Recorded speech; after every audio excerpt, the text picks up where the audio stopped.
sprofondiamo in uno stallo, in un vuoto di informazioni.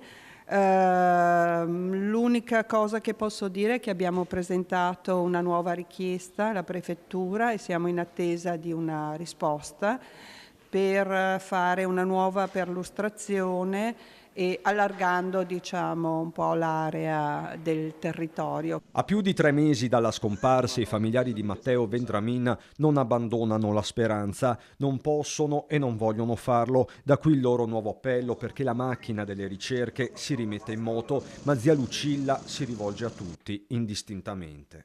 Nel caso in cui Matteo si sia allontanato, rinnovo l'appello a tutti, a chiunque lo intravedesse, naturalmente avrà una sembianza diversa, quindi non più curato come è stato nei primi giorni della sua scomparsa. Chiedo a tutti di tenere alta l'attenzione. L'ultimo avvistamento di Matteo Vendramin risale al 7 ottobre del 2025, era un martedì a Rua di San Pietro di Feletto, a circa 20 minuti dalla sua abitazione di Conegliano. Le telecamere di un'abitazione privata lo riprendono mentre passeggia con le mani in tasca e lo sguardo basso. Seguono giorni di mobilitazione, le ricerche riprendono e si sospendono più volte. Io trovo che sia intollerabile accettare questa cosa. Non è pensabile, appunto, che con i mezzi che ci sono non ci sia nessuna traccia della persona, e la famiglia, la società intera ha diritto ad avere delle risposte, perché anche questa è sicurezza.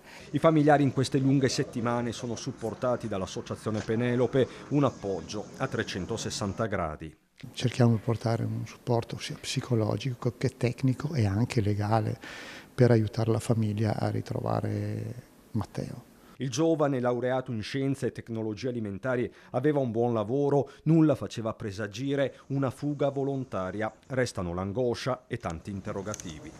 A marzo Matteo compie gli anni, compirà 32 anni, quindi l'inizio, diciamo, della vita, il diritto ad avere un futuro, quindi aiutateci a ritrovarlo.